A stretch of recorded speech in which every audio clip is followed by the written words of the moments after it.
तो सवाल ये है कि गुजरात मॉडल की तो बात आपने बहुत की, लेकिन ना हॉस्पिटल बना पाए, ना सही मायने में शैक्षणिक संस्थाएं बना पाए। तो गुजरात मॉडल क्या है? गुजरात मॉडल सिर्फ पब्लिसिटी का मॉडल आपका रहा है, और हम तो इसमें भी आगे नहीं जाना चाह रहे। हमारी प्रधानमंत्री जी से, अमित शाह जी से ये अपील है कि कुछ दिन तो गुजारिए गुजरात में।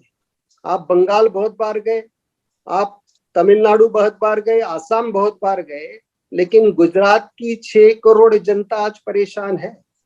जितने आपने वैक्सीन बाहर एक्सपोर्ट किए, उसमें से कई वैक्सीन अगर गुजरात के लिए रखते थे तो गुजरात की पूरी जनता आज वैक्सीनेटेड होती थी।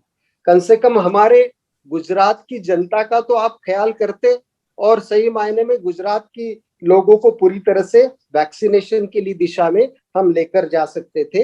वो नहीं हो पाया है।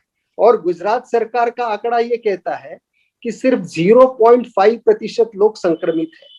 अगर 0.5% लोग संक्रमित है, इस आप कह रहे हो कि 87,000 लोग संक्रमित है। 87,000 लोगों में गुजरात का हेल्थ इंफ्रास्ट्रक्चर पूरी तरह से खत्म हो गया है। हेल्थ इंफ्रास्ट्रक्चर में पूरी तरह से आपने देखा होगा कि कहीं पर भी बेड नहीं मिल रहा है, और सरकार झूठ कह रही है हाईकोर्ट में कि लोगों को चॉइस के अस्पताल चाहिए। अब सिविल हॉस्पिटल में 100 एम्बुलेंस की लाइन लगी है बाहर, और 5-5, 7-7, 8-8 घंटे के बाद ऑक्सीजन, 7-7, 8-8 घंटे के बाद वहां पर सही मायने में उनका एडमिशन हो रहा है।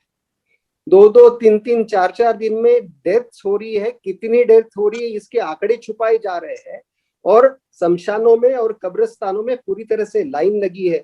गुजरात के हिस्ट्री में इतनी मौतें कभी हुई नहीं है, और विडंबना यह है कि देश के प्रधानमंत्री गुजरात से है, देश के गृह मंत्री गुजरात से है, और फिर भी उनको गुजरात की तरफ ध्यान देने के लिए समय नहीं है। ये बड़ी दुख की बात है।